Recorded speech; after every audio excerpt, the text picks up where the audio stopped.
We have an amazing story for you today. To learn more, please subscribe, like, and comment on the channel. So I got something super cool for you today, Gary. Like one of the most horrific maritime disasters in history, really. You're not going to believe this one, Gary. It starts as a routine voyage and ends with a shipwreck, a mutiny, and one of the bloodiest mass murders in early colonial history. Oh my God, yes, the Batavia. I've been absolutely totally dying to cover this one on Case Closed. It's just incredible, right? Because it starts as this shipwreck, but then turns into, as you said, Grace, and I'm not exaggerating here, one of the most brutal mass murders in colonial history. Wait, I thought it was just a shipwreck. There were murders? Not just murders, Grace. We're talking about a complete breakdown of humanity. Like, picture this. It's 1629, right? A Dutch ship crashes into a reef off the coast of Western Australia. And what follows is, well, it's basically Lord of the Flies, but with adults, and you know what I mean, it's real.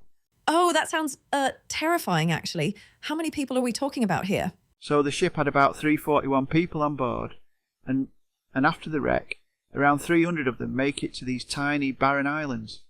And then, well, let's just say not many survived what happened next. Why? What exactly happened to them?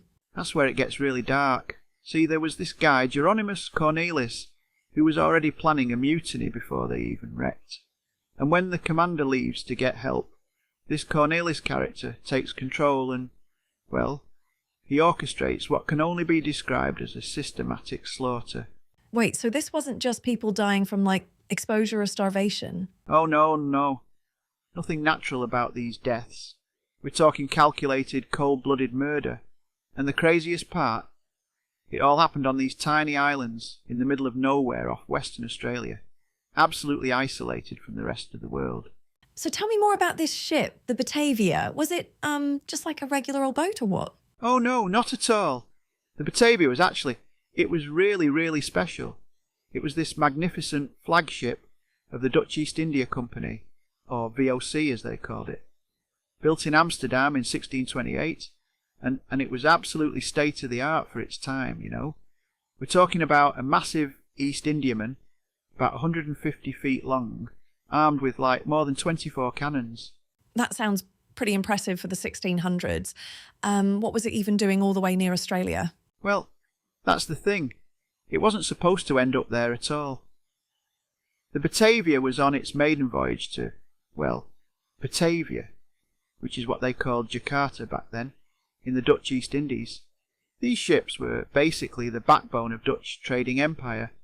They'd sail out loaded with silver and trade goods, and come back absolutely packed with spices and exotic merchandise that would sell for, you know, crazy profits in Europe. Who was in charge of the ship? I mean, sounds like a pretty important mission. Right, so this is where it gets interesting. There were two key figures. Commander Francisco Pelsayer, who was like the overall expedition leader and senior merchant. And then there was Ariane Jacobs, the skipper who actually sailed the ship. But the important thing is these two guys absolutely hated each other. Really? Why's that? So apparently they'd had this run-in before in Surat, where Jacobs got drunk and insulted Pelsaert in front of other merchants. Pelsaert publicly humiliated him for it and, well, Jacobs never forgave him. But the most dangerous person on board was actually this guy, Jeronimus Cornelisz. The murderer you mentioned? Exactly. So Cornelisz was this failed apothecary from Haarlem, literally on the run because of his heretical beliefs. He was like 30 years old and had connections to this controversial Dutch painter. And somewhere during the voyage, he and Jacobs started plotting to take over the ship. Wait, they were planning a mutiny before they even crashed? Totally. According to Pelsaert's account, they wanted to seize all the trade gold and silver on board. We're talking about a fortune.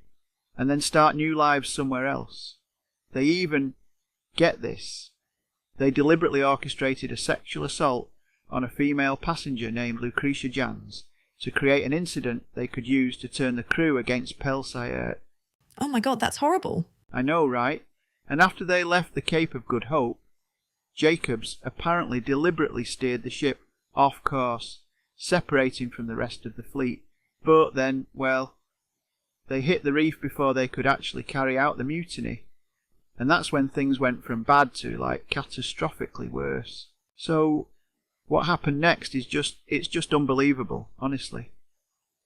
On June the 4th, 1629, the Batavia slammed right into Morning Reef, which is part of this island chain called the Houtman Abrolhos off Western Australia, and they hit it in the middle of the night, which, you know, made everything just absolute chaos. Oh no, did people know how to swim back then? Many didn't, actually, and that's why about 40 people drowned immediately trying to get off the ship. But amazingly, most of the passengers and crew, we're talking around 300 people, they actually managed to make it to nearby islands using the ship's boats. The problem was, these weren't exactly tropical paradises, right? These were just these tiny, barren limestone islands with, like, basically nothing on them. So what did they do for water and food? That's exactly it. There was practically no fresh water on these islands.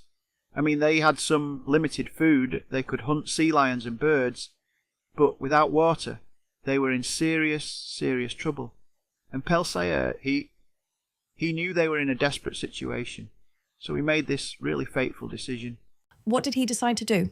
He took the ship's longboat, about 30 feet long, and with Jacobses and some senior officers and a few passengers, they set off to look for water on the mainland.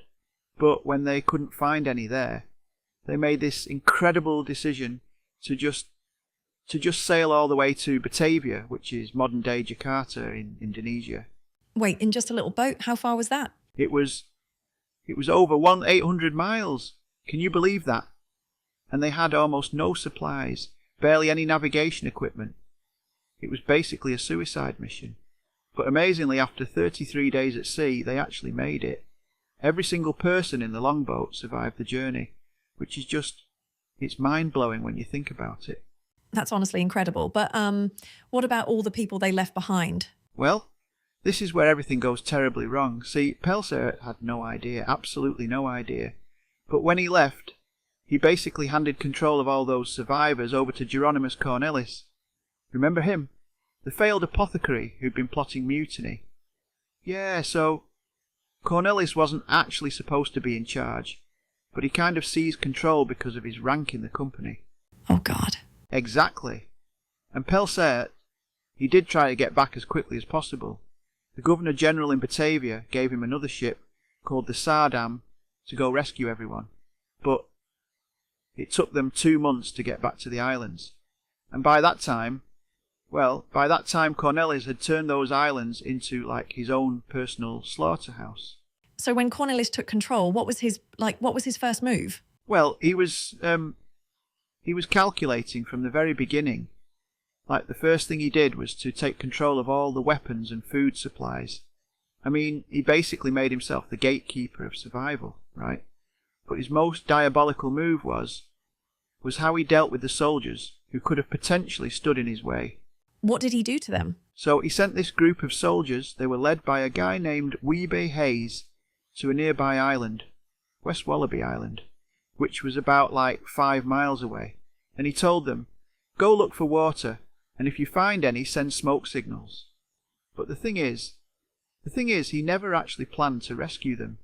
He was literally sending them away to die. That's horrible. It gets worse. See, once those soldiers were out of the way, Cornelisz had complete control over everyone else. And that's when the murders started. At first, he tried to make it seem like they were executions, you know, like he'd accuse someone of stealing or some other made-up crime, and then have them killed. But eventually, him and his followers, they just started killing people for fun. Oh my God, how many people are we talking about here? In total, they murdered about 125 men, women, and children. Like, they even killed babies. It's beyond comprehension. And you know what's really disturbing? Cornelisz himself, he never actually committed any of the murders with his own hands. He always got others to do it for him. He tried to poison a baby once, but failed. And then the poor kid was eventually strangled by someone else. I don't even know what to say. Why would people follow his orders to kill innocent people? It's this terrifying example of how someone charismatic can manipulate others, especially in a crisis situation. he would reward loyalty with extra food rations or special privileges. And once you've participated in one murder, you're kind of in it, right? You're complicit. You can't really turn back. Were there any survivors? Like, did anyone escape? Well, he kept a small number of women as sex slaves, including that same woman, Lucretia Jans, who had been sexually assaulted earlier on the voyage. Cornelisz actually kept her for himself. He had this whole plan to reduce the population to just about 45 people, so their supplies would last longer, and also so he could completely control them. This is literally one of the most horrific things I've ever heard. It really is. And what makes it even more chilling is that Cornelisz had these grand delusions. He was planning to hijack the rescue ship when it arrived and start like his own kingdom somewhere. He was going to use all the gold and silver from the wreck. It was like he saw himself as some kind of god or ruler who could decide who lived and who died. But what about Hayes and the soldiers? Did they all die on that other island? That's the incredible twist in this whole nightmare. They didn't die at all. In fact, they actually found fresh water on West Wallaby Island. And that's where our story takes another turn. So what happened with Hayes and his men? Did they have any idea what was happening back on the main island? So that's the thing. At first, they had absolutely no clue. They were just, focusing on survival. And they actually did pretty well for themselves. They found good sources of water and food on West Wallaby Island. And they were sending these smoke signals like they'd been told to do, thinking that Cornelisz would come rescue them. Oh, wow. So they were actually thriving while everyone else was being murdered. Yeah, exactly. But eventually they started to figure out something was terribly wrong when survivors from Beacon Island started showing up. These people had literally swum across or used makeshift rafts to escape Cornelisz and his killers. God, I can't even imagine how horrifying those stories must have been. Right? And Hayes immediately realised they were in danger too. So they started preparing for a confrontation. The really clever thing they did was they built this little fort out of limestone and coral blocks. It's actually still there today, and they made these improvised weapons from materials that had washed up from the wreck. So they basically became this resistance force. Exactly. And the timing was perfect because, Cornelisz was starting to have problems. His water supply was running low, and he'd heard that Hayes had found water. Plus he was worried that if a rescue ship showed up, it might spot Hayes' group first. So he decided to send some of his men to eliminate that threat. Did they attack the fort? They tried to. But here's the thing. Hayes and his soldiers were actual trained military men, and by this point they were way better fed than Cornelisz's gang. So when the murderers showed up, Hayes' group absolutely dominated them in battle. Oh, that's actually satisfying to hear. It gets better. After his men were defeated, Cornelisz decided to go himself to try to negotiate with Hayes. I mean, can you believe the audacity? And Hayes was like, yeah, let's talk. And then just took him prisoner immediately. No way. Yeah. But it wasn't over yet. The rest of Cornelisz's followers regrouped under this guy named Wouter Luz, and they came back with muskets. They nearly overwhelmed Hayes' fort. And just at that moment, just when everything was hanging in the balance, Pelsaert returned with the rescue ship Sardam. Talk about perfect timing. Seriously. It was like something out of a movie. There was this desperate race to reach the ship first, with Hayes' men trying to get there before Cornelisz's followers, so they could tell their side of the story, and Hayes won that race too. Pelsaert heard what had happened, and together they captured all of Cornelisz's remaining men after a short battle. So Hayes is basically the hero of this whole story. Absolutely. Without him and his men standing up to Cornelisz, there might not have been any survivors left at all for Pelsaert to rescue. They literally saved dozens of lives through their resistance. So what happened to Cornelisz and his gang of murderers? I mean, there has to be some justice in this story, right? Oh, there definitely was. So Pelsaert, he realised that the rescue ship would be way too crowded if they tried to transport all the survivors, plus the prisoners back to Batavia. So he actually decided to hold the trials right there on the islands. Wait, seriously? Like they had court proceedings on these tiny islands in the middle of nowhere? Yeah, it was like this makeshift frontier justice. And Pelsaert didn't mess around. After a pretty brief trial, Cornelisz and the worst offenders were taken to Seal Island for execution, and the punishment was absolutely brutal, even by 17th century standards. God, do I even want to know? Well, they chopped off both of Cornelisz's hands first, and then they hanged him, and they did the same to several of his closest accomplices. It was medieval, but I guess it matched the crimes, you know. What about the rest of them? So this is interesting. Two of the guys who were considered like minor offenders, this guy Wouter Lewis and a cabin boy named Jan Pelgrom de Bay, they were actually marooned on the mainland of Australia. They were just left there with some supplies and basically told good luck. And they were never heard from again, which makes them technically the first Europeans to have permanently lived on the Australian continent. Oh my God, that's wild. So they might have, I don't know, started some kind of life there? Maybe. No one knows what happened to them. But the rest of Cornelisz's followers were taken back to Batavia for trial, and the punishments there were just as severe. 5 were hanged, and others were flogged or keel-hauled, or dropped from the yardarm. One guy, Cornelisz's second in command, was broken on the wheel, which was like the worst punishment they had back then. And what about the original captain, Jacobs, who was part of the mutiny plan? That's a bit of a mystery. He was tortured, but he never confessed to plotting the mutiny. Without a confession, they couldn't execute him. He probably died in prison in Batavia, but we don't really know for sure. What about our hero, Hayes? Oh, Hayes got the recognition he deserved. He was promoted to sergeant, which meant better pay, and the men under him were all made corporals. Meanwhile, Pelsaert was actually held partly responsible for what happened, because the authorities felt he hadn't exercised enough authority. They seized his assets, and he died within a year, probably from disease, but maybe a broken man. So how many people actually survived this whole nightmare? Out of the 341 people who were originally on the Batavia, only 122 made it to their destination. So, like nearly 2/3 of everyone aboard either drowned in the shipwreck or was murdered. That's devastating. Yeah, and what's really fascinating is that the wreck of the Batavia wasn't found until the 1960s. A lobster fisherman spotted it, and then in the 70s, they did this massive archaeological excavation. They recovered like about 20 tons of timber from the hull, which is actually only about 3.5% of the original ship.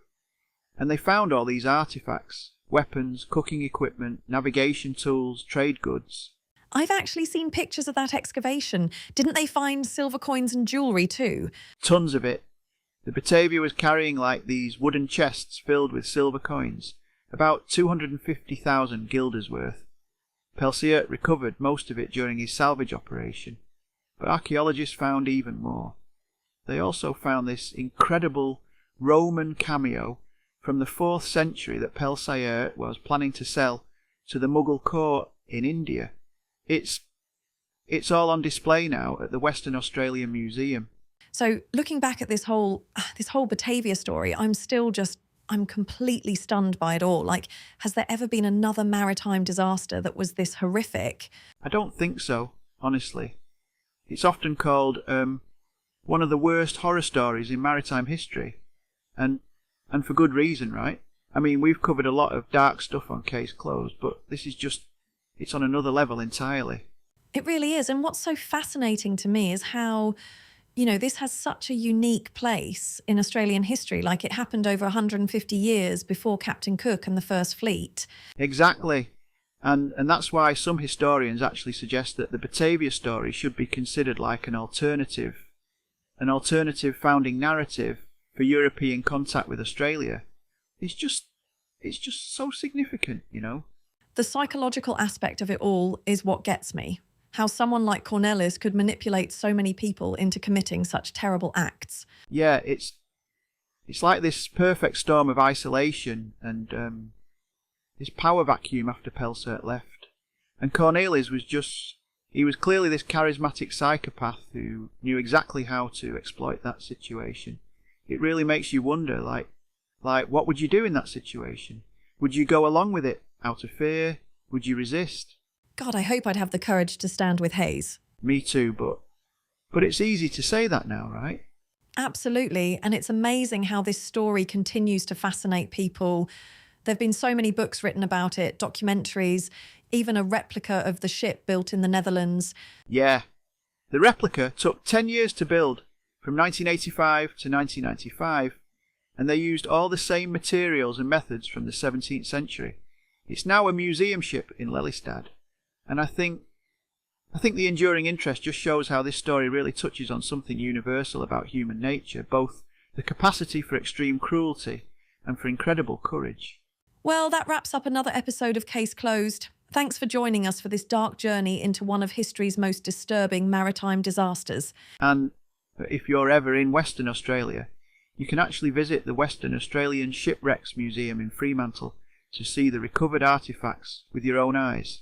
Until next time, the case is closed.